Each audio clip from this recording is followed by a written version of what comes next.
quiero hablar del libro que les he comentado.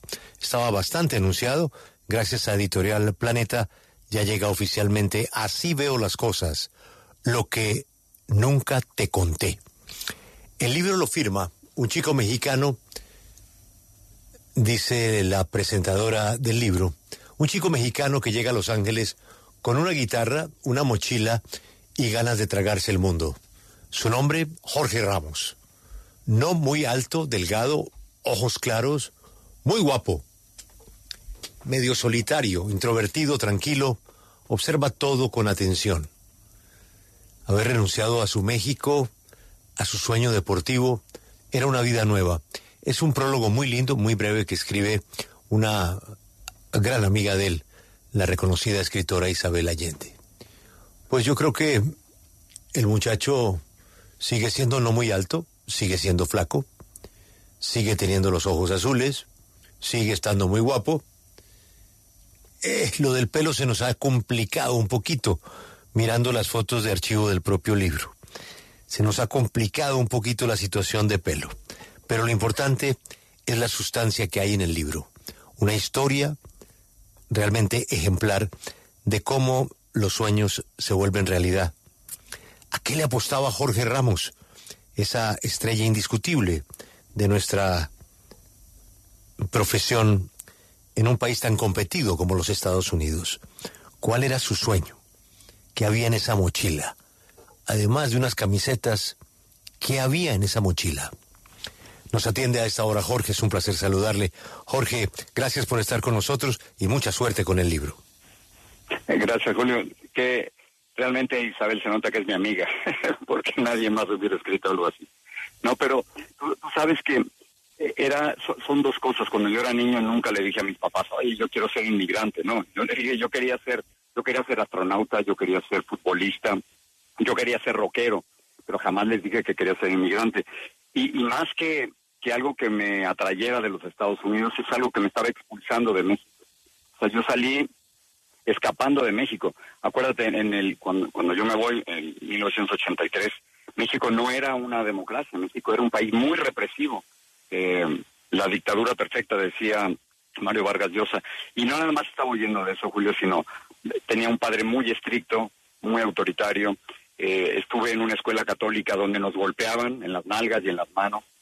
Entonces, la única forma de poder sobrevivir ante todo eso y rebelarte a la autoridad de mi padre, de los sacerdotes, de la religión impuesta y de un país sin democracia, es ser periodista. Y ahí estamos tú y yo y muchos más.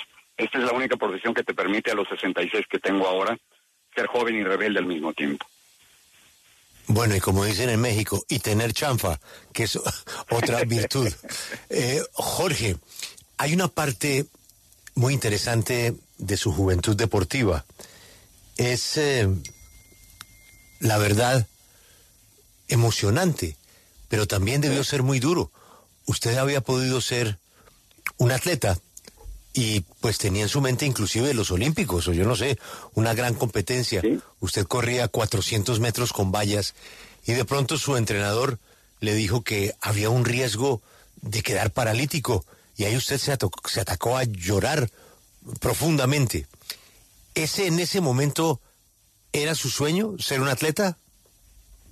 Sí, tenía 16 años. Lo interesante, cuando venimos aquí a los Estados Unidos, por supuesto nos convertimos en inmigrantes, pero yo estoy seguro que tú has pensado, y la gente que nos está escuchando también, las vidas posibles. Y parte en el libro estoy explorando todas esas vidas posibles que no hice por venirme aquí a los Estados Unidos. Pude haber sido guitarrista clásico. Yo escuchaba a los Beatles, no sé cómo le dicen en Colombia, pero no eran The Beatles, eran los Beatles, y había una competencia de los Beatles contra los Monkees. Pude haber sido guitarrista, pude haber sido quizás futbolista, pero yo quería ser atleta olímpico, Julio, como tú mencionas. Yo primero empecé en salto de altura, pero como soy chaparrito, pues apenas alcancé unos 70, unos 80. Y corría 400 metros con vallas. Estaba en el equipo preolímpico de México para ir a unas Olimpiadas. Me faltaban, yo calculo, 6, 8 años para estar listo. Pero corría rapidísimo, era lo que más sabía hacer. Solo corría. Yo creo que era una forma de sacar el estrés y la ansiedad. Y de pronto, un buen día sentí un dolor en la espalda, pequeño. fui con los doctores del Centro Deportivo Olímpico Mexicano, me tomaron una radiografía y se dieron cuenta que una de mis vértebras, desde que yo había nacido, no había cerrado totalmente. Para cualquier otra persona no pasa nada, pero para un atleta olímpico, si se te rompe, te rompes. Entonces me hubiera podido quedar paralítico. Me propusieron una operación espantosa que era soldar la vértebra de arriba y la de abajo con la que estaba mala, y decidí no hacerlo y lloré como nunca. Lloré, recuerdo haber llegado a la casa y se lo dije a mi madre y lloré como nunca, porque mi sueño olímpico de tantos años de estar entrenando se había roto. Y poco después dejé la guitarra y finalmente a los 24 me vine a los Estados Unidos. Otro sueño. Además de la vida que él no había contado, estos aspectos para mí son absolutamente novedosos y apasionantes. Pues yo estaba más cerca de su trabajo permanente, tenemos una muy buena relación, no tan habitual como yo quisiera, por razones de distancia, pero me remito siempre a sus columnas. En sus columnas está él. Él cita a un amigo nuestro, a Guillermo Martínez, y que tiene algo muy especial para analizar una columna, ¿no? Que es como la alita del pollo. Hay que comerse hasta el hueso. Y ahí están sus columnas. Además, tiene una guía fantástica para leerlas en desorden. Las tiene por temas. Si usted quiere leer un líder del mundo, encuentra la lista de los líderes del mundo. Si quiere una tragedia, encuentra las tragedias. Es un libro que se lee en desorden. Pero hay una parte en la personalidad de Jorge que me gustaría ordenar. Resulta que un día a él se le suman unos malos ratos y termina en el diván de algún terapeuta y le dice, óigame, don Jorge, ¿usted se quiere morir o qué? Y dice, no, ¿por qué me dice eso? Y resulta que a Jorge le estaban pasando una cantidad de cosas, comenzando por la muerte de un hermano menor, pero se le sumaron una cantidad de hechos que lo tenían muy asustado. Y luego, en esa misma narrativa, él reconoce que no sabe cómo se creó el universo y si Dios existe. ¿Qué pasó para que todas esas cosas terribles que inclusive lo tuvieron, pues no sé si qué tan cerca, pero lo tuvieron en peligro de muerte? ¿Por qué pasaron todas esas cosas? ¿Qué explicación se ha podido dar usted si usted no cree en Dios? A ver, lo que pasa es que, bueno, efectivamente, tú dices, el libro se puede leer de muchas formas. Londres, tiene Juan. Y todos venimos de Rayuela, ¿no? Y esa idea de poder leer el libro de distintas formas. Yo creo que la parte más dura del libro, Julio, es, yo quisiera tener fe, Julio. Yo no sé si tú la tienes. Yo quisiera poderme levantar y decir, Dios creó esto, hay un destino y Él me va a salvar. Pero yo no tengo esa certeza. Será porque los sacerdotes católicos con los que crecí me golpearon tanto, a mí y a mis compañeros, que perdí la fe o nunca la tuve. Y no es que sea ateo, pero soy agnóstico. No sé qué va a pasar después. Y de pronto, el año pasado, se me fueron muriendo grandes amigos. Y se murió mi principal productor, que me hacía hablar en inglés mal, pero que me hacía hablar en inglés para programas en la televisión. Y se me murió mi hermano menor, que era mi compañero de cuarto por 20 años. Y los que no creemos, Julio, no sabemos qué sigue después. Me he metido últimamente en la astronomía, hay billones de galaxias. Es increíble que en esta roquita donde estamos todos flotando y viviendo, es un pequeñísimo punto en el universo. Y yo creo que sí, yo sí tengo ese miedo de morirme porque no sé qué viene después. Y esa idea de convertirse en polvo estelar no me parece tan atractiva. No, pues, creo que a nadie. Jorge, yo quisiera preguntarle, porque usted hablaba de los sueños que usted tenía cuando era niño y decidió ser periodista. Pero yo imagino, y pues usted me lo dirá mejor que yo, que es muy distinto empezar una carrera de periodista hoy en el 2024 que cuando usted la empezó. Si usted tuviese un niño al lado que le dice que quiere ser periodista hoy por hoy en el 2024, como son las redes, como son los medios, ¿usted le diría que lo hiciera? Es una profesión maravillosa, ¿no? Yo creo que por eso lo hacemos, pero yo le diría varias cosas distintas. Primero, arriesgarse más de lo que yo me he arriesgado. No te puedo estar en 7 guerras y cubrir varios conflictos y todo, pero yo creo que me hubiera movido más. Llevo 38 años haciendo el noticiero Univisión, que es una maravilla, pero yo creo que hubiera explorado más. Acabo de leer un autor español maravilloso que decía, atrévete a ir al infierno. Yo buscaría más infiernos, buscaría más lugares a donde llegar y donde explorar. Y luego, aquí en los Estados Unidos tenemos la posición de anchor, de ancla. Creo que en Colombia le llaman, son presentadores o conductores. Y yo le diría que en esta época es un grave error ser ancla. Es un grave error ser conductor. De lo que se trata es ser surfista. Si yo me dedico a ser ancla nada más, desaparezco. Cuando voy a dar pláticas a las escuelas les digo, véanme bien, pero véanme bien, porque yo soy un dinosaurio.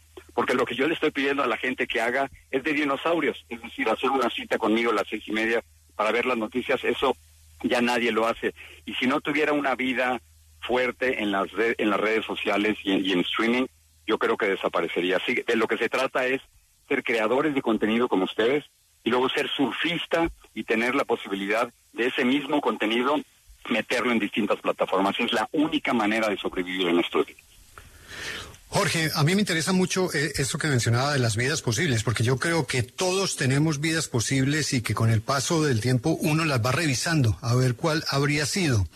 Y sé que ese ejercicio puede ser un poco complejo, pero de esas vidas posibles que usted ha tenido en el camino, ¿cuál cree que le hubiera hecho más feliz de lo que ha sido como periodista? Tú sabes, Félix, que yo nunca... Dejé en México esas vidas posibles. Yo en algún momento dado pensé que iba a terminar como psicólogo o como profesor universitario, pero hubo un momento en mi vida, Félix, que me metí en la universidad aquí, mientras estaba yendo al noticiero, en las mañanas iba a la universidad, saqué mi maestría, y la idea era meterme en política.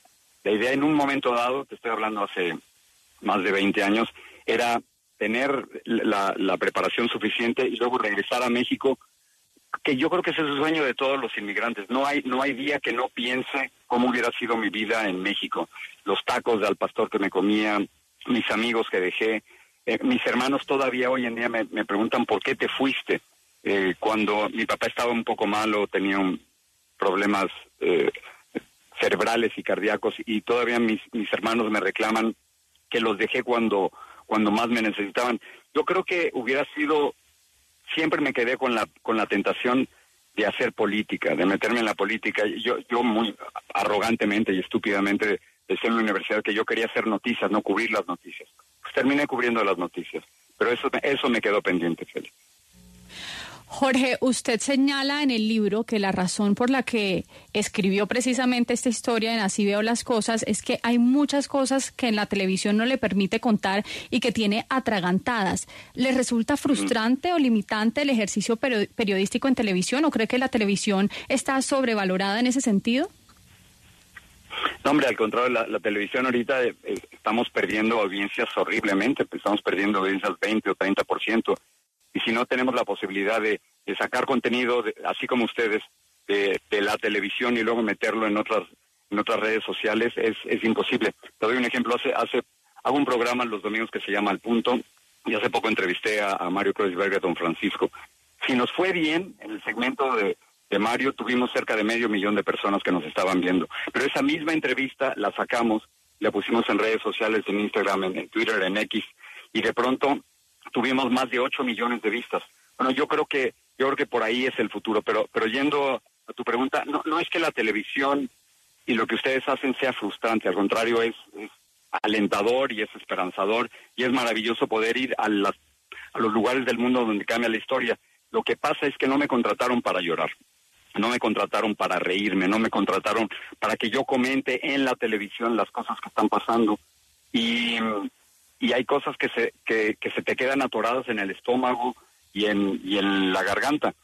Te cuento rápidamente, hace poco me tocó estar en Israel después de los ataques terroristas de Hamas, y el pavor que sentí cuando nos estábamos acercando a Gaza, y vi no 2 o 3, sino decenas de bombas que estaban saliendo, de cohetes que estaban saliendo desde Gaza hacia Israel, y pensar que si el domo que evitaba que cayeran esos cohetes no funcionaba, que nos iban a despedazar a todos, ¿no? Ese temor, ese terror que sentí en Afganistán cuando un guerrillero me apuntó al cuello, ¿cómo lo cuento yo por televisión?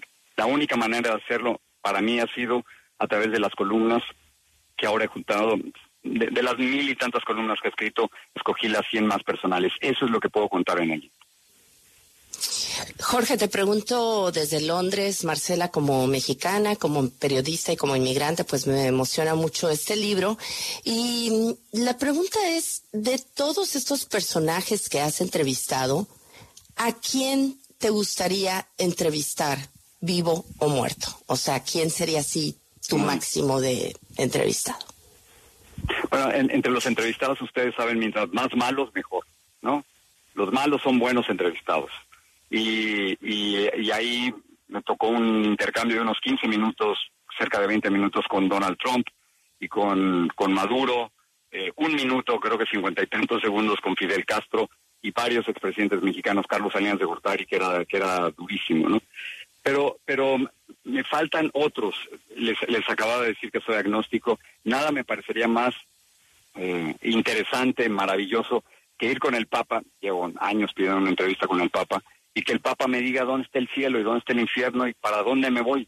Yo creo que alguien que está tan cerca de Dios sería maravilloso. Una vez lo conocí al Papa, pero apenas estrechamos la mano, le dije no se olvide de los inmigrantes que Trump quiere deportar, le di la mano y alguien me empujó un poquito y vino el siguiente, ¿no? Pero me falta el Papa y me faltan, a ver, otra de las confesiones que hago en el libro es que soy un Swiftie. Carlota, la hija de Chiqui, que es ahora mi hija también, por supuesto, una niña maravillosa, tiene 14 años y me ha llevado a conciertos. He estado igual que Luis Fonsi, de pronto tengo esta pasión por los conciertos y la maravilla de los conciertos, así que he ido a 2 conciertos de Taylor Swift que son extraordinarios. Es una mujer que en 3 horas yo creo que está poniendo el mejor espectáculo musical del mundo, y hace unos días fui a ver por segunda vez a Bad Bunny, que me parece maravilloso. Yo entiendo que hay gente que lo critica, pero esos ojitos lindos y el apagón y la neverita, y yo no me quiero casar, me parecen que es un gran talentoso artista. Así que me falta el Papa, me falta Taylor Swift, me falta Bad Bunny, y si me pueden echar la mano se los agradecería muchísimo. Claro que sí, lo ponemos en la lista. No sé en qué orden, pero lo ponemos en la lista. Sobre Taylor Swift, Juan Pablo cuenta en el libro, en una de sus columnas, que fue a ver a Taylor Swift, y que lo único que no le gustó de Taylor Swift es que en esos conciertos nadie grita otra como nosotros, otra, sino el concierto se acaba y se acabó y la señora se va y él quiere otra y allá nadie grita otra. Nadie grita otra, Julio, nadie grita. Y otra cosa mala de los conciertos de Taylor Swift es que las mujeres en un acto feminista se toman los baños. Entonces, todos los baños de los conciertos de Taylor Swift están tomados por mujeres. Entonces uno va a hacer lo que tiene que hacer y de pronto te pegas contra la pared y tienes 40 mujeres detrás de ti que no sabes si están grabando o no, tú haciendo lo que tienes que hacer y sales con la cabeza gacha y apenado porque no hay más que salir corriendo de ahí, ¿no? Pero salvo esos 2 pequeños detalles, son maravillosos. Jorge, pero tengo 2 preguntitas. Primera pregunta sobre Taylor Swift. Cuando usted fue al concierto, ¿le tocó hacer pulserita de amistad? ¿Hizo friendship bracelet o no? Carlota, la hija de Chiqui, mi hija, me dio una y me fui con mi camiseta de Taylor Swift y claro que me puse la pulsera, por supuesto que sí. Soy Swiftie, abiertamente Swiftie. Me encanta, estoy feliz. Segunda pregunta. Bad Bunny, usted ya dijo que hay canciones que le gustan, mencionó unas, Ojitos Lindos, le meta el reggaetón, o sea, Jorge Ramos ¿le da el perreíto o no? Perrear, como decía la canción del padrón, perrearte y perrearte más, no se me da. Tú sabes, una de las cosas que más admiro de ustedes los colombianos son las fiestas y la manera de bailar. Le he prometido a un amigo que tiene una academia de baile en Miami que voy a ir a tratar de aprender. Creo que si yo perreara sería un espectáculo tristísimo, muy, muy triste, y creo que perdería todo. No, pero le tengo fe, Jorge, yo sé que si usted va para esa clase y aprende, tengamos fe. No, bueno, pues lo que pasa es que yo creo que por eso el libro y por eso a esta edad, yo creo que uno ha empezado a soltarse, creo que muy tarde en mi vida, pero empieza uno a soltarse y no creo que se me dé el perreo, pero la salsa que ustedes bailan en Cali, en Medellín, son maravillas. O sea, es realmente extraordinario. Así que estoy empezando a explorar otras cosas que nunca exploré en mi vida, y esa es una de mis cosas pendientes, sin la menor duda. Oye, Félix, qué manera de bailar, por cierto. Félix, sí. Félix baila muy bien. Bailarín. Y en aguas internacionales, Alberto, lo hemos visto. Es otro Félix, ¿no? No, se transforma. Con esa altura yo no me lo imaginaba. Con esa altura uno piensa, este hombre no se va a mover nada. ¿Qué se va a desarmar? No, es un profesor. Sí. Ahora, Juan Pablo, el profesor de Jorge no está mal. El profesor de Jorge va a ser Beto. Imagínese. Pero venga, yo necesito... Beto es un experto. Pero venga, Jorge, usted... Dígame. Ha dicho dos cosas en esta entrevista y aquí yo las estoy anotando. Por un lado, a ver, cuando hablo con jóvenes les digo, para hacer periodismo, atrévete a ir al infierno. Sí. Ahora hablando con Ana sobre esos ritmos calientes que está usted dispuesto a explorar, dice, estoy explorando cosas que no he explorado en este momento de mi vida. Sí. Usted sin duda, Jorge, es una de las caras más reconocidas, si no la cara más reconocida del mundo latino para los Estados Unidos y sobre todo para los inmigrantes, para aquellos que son hijos de inmigrantes. Usted es un referente. ¿Usted se dejaría tentar por el camino de la política o un periodista no debe meterse en eso? No, yo de los periodistas nos podemos meter en todos lados. Yo creo que podemos hacerlo eso, pero creo que es muy tarde para mí. Yo creo que ya a los 66, yo estoy viendo no solo en mi profesión que hay una nueva generación muy, muy importante que está lista para tomar nuestros puestos. Yo creo que en la política también lo estamos viendo en todos lados. El único lugar donde no vemos eso es en los Estados Unidos, donde tenemos un candidato de 77 y otro de 81. Pero yo creo que mi tiempo en la política, si alguna vez lo consideré, se ha pasado. Ahorita es la época de los de 30, 40. En México había un candidato de 38 años. Por supuesto, no le fue bien, perdió frente a las dos mujeres. Pero esa es la nueva generación. Yo creo que queremos nuevas ideas.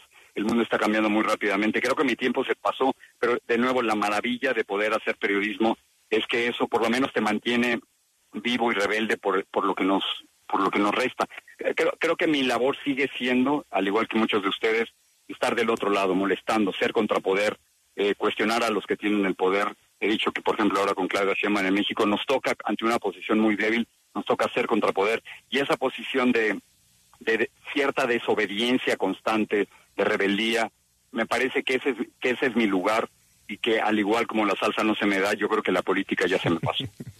Jorge, ya que usted está hablando de política mexicana, hace unos minutos usted nos decía que una de las razones por las que se fue de su país fue por esa situación política, esa dictadura perfecta como la llamaba Mario Vargas Llosa. Pero hoy, tantos años después, el PRI prácticamente no existe y pues hay una nueva fuerza que pareciera imbatible, y es Morena, el partido político de Andrés Manuel López Obrador. Es el nuevo PRI. ¿En qué se le parece el México de ese momento, el México que usted dejó en términos políticos, al México de hoy?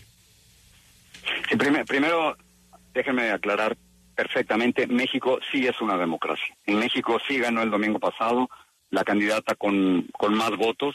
En México sí hay elecciones competitivas. En México hay un Instituto Nacional Electoral que organiza de una forma maravillosa las elecciones y que prácticamente hay una garantía en contra de fraudes electorales. Dicho eso, hay que decir que el nuevo partido Morena se empieza a parecer un poco al PRI, pero el PRI estuvo desde 1929 hasta el 2000, fueron 71 años de represión, de asesinatos, de censura. No nos encontramos en la misma situación con Morena, pero hay un esfuerzo, un intento de algunos de sus miembros de convertir al suyo en un partido hegemónico con clara mayoría, pero que hay que respetar también el derecho de las minorías. Así que, como yo les decía, si no son los partidos políticos, nos toca a los periodistas ser el contrapoder, ser el balance.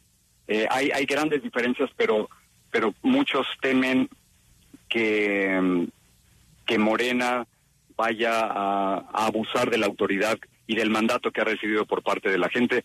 Sin embargo, yo sigo confiando en la democracia. Yo sigo confiando que a los mexicanos, que a millones de mexicanos les costó mucho la democracia y que nunca van a dejar que volvamos a regresar al partido único como ocurrió con el PRI.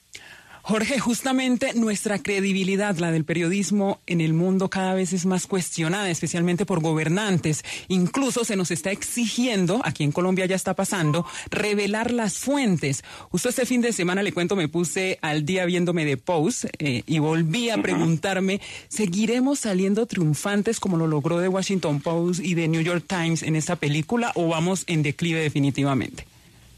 No, al contrario, yo sigo confiando mucho en el periodismo y en el buen periodismo. Ustedes en Colombia tienen grandes periodistas muy, muy valientes.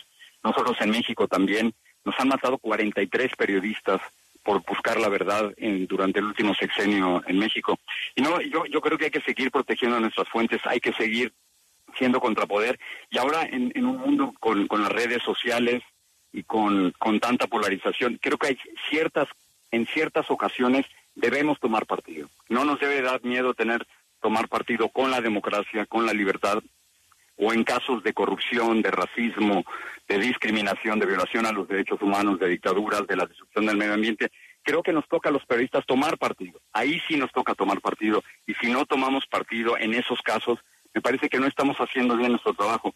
Nuestro trabajo es hacer preguntas difíciles, cuestionar a los que tienen el poder. Y si no lo hacemos, creo que nos estamos fallando, pero sigo confiando plenamente, sobre todo con las nuevas generaciones, de que este elemento ético, este elemento moral del periodismo, que es no dejarse desobedecer de la autoridad, cuestionar a los que tienen el poder, creo que sigue siendo fundamental y prevalecente. Sí, Jorge Ramos, le saluda a María desde Jerusalén. Me ha interesado mucho esto que usted señala sobre su cobertura en Israel. ¿Y qué hubiera pasado si la cúpula de hierro no existiera? Porque, bueno, bajo mi humilde opinión, algo que la gente no entiende, Israel ha tenido que inventar un sistema así, único en el mundo, porque si no, no sé cuántos judíos seguirían vivos. Y eso, si no se está aquí, realmente no se puede entender. Lo que sucede en Gaza, está claro, es un desastre. Pero en este conflicto, usted que ha estado aquí, sabiendo que a veces las narrativas editoriales giran en un sentido y hay que, voy a entrecomillar esto, embarcarse, ¿cree que está balanceada la información en los medios internacionales sobre las dos versiones?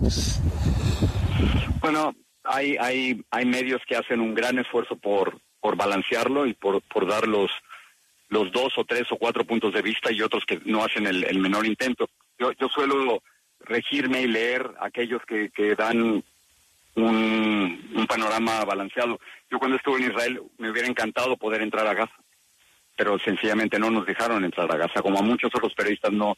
Pero eso no ha evitado que grandes periodistas palestinos nos digan lo que está ocurriendo allá adentro. Eso no ha evitado que grandes fotógrafos, sobre todo camarógrafos palestinos, que nos digan, esto es lo que estamos viendo, esto es lo que está pasando. Así que creo que estamos todos siempre obligados a presentar los dos puntos de vista. Creo que tenemos como periodistas dos grandes funciones. La primera, lo hemos hablado ya mucho, cuestionar a los que tienen el poder, eso nos corresponde a nosotros. Pero lo otro, que es lo más básico, es reportar la realidad tal y como es, no como quisiéramos que fuera. Son esas dos funciones. Y en el reportar la realidad tal y como es, particularmente en la guerra en Gaza y este conflicto entre palestinos e Israel, hay que contar todos los puntos de vista y no meter nuestra opinión, sino sencillamente decir, señores, eso es lo que estoy viendo, eso es lo que está pasando. A propósito de su afición por la política, ¿no le parece aterrador la posibilidad de que Trump sea el nuevo presidente de los Estados Unidos? A mí lo que me parece increíble es que hemos normalizado a Donald Trump. En cualquier otra circunstancia, acuérdense lo que le pasó a Bill Clinton, en cualquier otras circunstancias, alguien que ha sido encontrado responsable de abuso sexual, alguien que tiene más de 90 cargos en su contra, cargos criminales en su contra, alguien que ha mentido miles y miles de veces, pero sobre todo alguien que no ha reconocido su propia derrota en las pasadas elecciones presidenciales, que esa misma persona de pronto pueda regresar a la Casa Blanca, me parece increíble. Y por ejemplo, acabo de ver una encuesta del Centro Pew, que es uno de los centros de investigación más respetados aquí, más allá de lo que piensen los estadounidenses.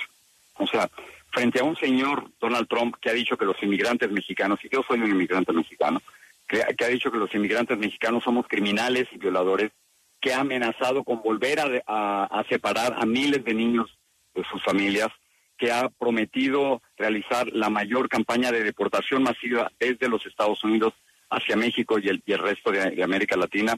Que alguien así de pronto tenga apoyo entre los hispanos, me parece increíble, pero eso es exactamente lo que dice el Centro Pew. La última encuesta que acabo de ver, entre los hispanos, acuérdense que entre los hispanos en los Estados Unidos, la mayor parte son demócratas, y el apoyo a los demócratas solía ser 60-40, 70-30, más o menos. Pero la última encuesta del Centro Pew indica que Donald Trump tiene 34% de apoyo entre los latinos, mientras que Joe Biden tiene 37% de apoyo entre los latinos. Están prácticamente empatados. A ver, ¿cómo es posible que alguien que ha insultado de esa manera a los inmigrantes tenga tanto apoyo? Bueno, porque se ha normalizado su comportamiento, porque han empezado a dejar a un lado las cosas que para ellos no eran tan importantes y han empezado a sentirse más cercanos a Donald Trump. Yo tengo amigos que hace 4 años no se atrevían a decir que votarían por Donald Trump o que les gustaba Donald Trump. Y ahora esos mismos amigos que no querían decir nada, de pronto están saliendo a decir, pues ¿sabes qué? Es posible que yo vuelva a votar por Donald Trump, y las encuestas claramente están ahí. De los 6 de los 7 estados fundamentales para la próxima elección presidencial están en estos momentos a favor de Donald Trump. Si la elección fuera hoy, Donald Trump ganaría. Pero Jorge, ¿no será por eso que Joe Biden está dando tantos bandazos en sus políticas, por ejemplo, internacionales? Fíjese cómo ha cambiado el discurso con Gaza, aunque no de manera contundente como el mundo lo pediría, en el reconocimiento del Estado palestino. Fíjese lo que ha cambiado también con el manejo de la política migratoria. Es como si esas señales que le podrían significar unos puntos más lo llevaran a tomar estas decisiones recientemente. Claro, lo que estamos viendo es un Donald Trump tomando, un Joe Biden tomando una posición de que si no hago esto, pierdo la elección. Básicamente, estamos viendo al Joe Biden político. Por ejemplo, todos sabemos, y esto es la nueva realidad en los Estados Unidos, que nadie llega a la Casa Blanca sin el voto latino. Nadie puede hacerlo. Entonces todos en esta época nos están enamorando, porque todo el tiempo les encanta enamorarnos, hacernos promesas. Yo le llamo esto el síndrome de Cristóbal Colón, porque nos redescubren cada 4 años. Y entonces Joe Biden de pronto se parece cada vez más a Donald Trump en la cuestión migratoria. Donald Trump cerró 2 veces la frontera entre México y los Estados Unidos. Una durante la pandemia y la otra cuando creó un programa que se llamaba Quédate en México, que expulsaba de los Estados Unidos a México a todos los inmigrantes que Estados Unidos no quería. Y ahora Joe Biden ha hecho exactamente lo mismo. La semana pasada acaba de anunciar que va a cerrar la frontera si pasan más de 2.500 inmigrantes diarios, y eso se pasa absolutamente todos los días. Es decir, ahora nos encontramos con que las palabras de Joe Biden, esta idea, esta frase de decir voy a cerrar la frontera, esa es una frase que yo únicamente le hubiera escuchado a Donald Trump, y de pronto le estamos escuchando de Joe Biden.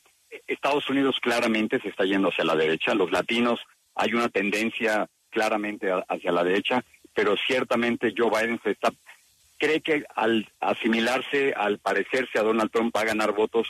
Yo creo que los va a perder.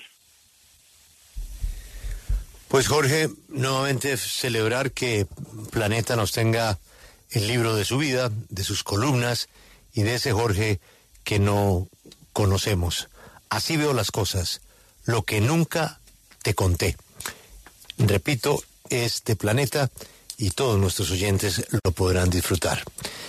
Mucha suerte con el libro, y bueno, nosotros no somos tan lejanos a Univisión porque tenemos a Félix, tenemos a Daniel, tenemos a Ana, tenemos a Ilia, tenemos a Gerardo, tenemos a Vilma. Usted lo tenemos sitiado, los colombianos. Yo sé, y todos bailan menos yo. Y bueno, y la cantidad de personal técnico que le acompañan. Jorge, tranquilo que Daniel baila peor. Entonces ahí, tranquilo. No. Sí, bueno, les agradezco esta conversación que solo se puede dar en radio con ustedes. Gracias. Jorge, mucha suerte con el libro y un saludo muy especial. Gracias, hasta luego. Jorge Ramos y su libro. Ya regresamos en la W.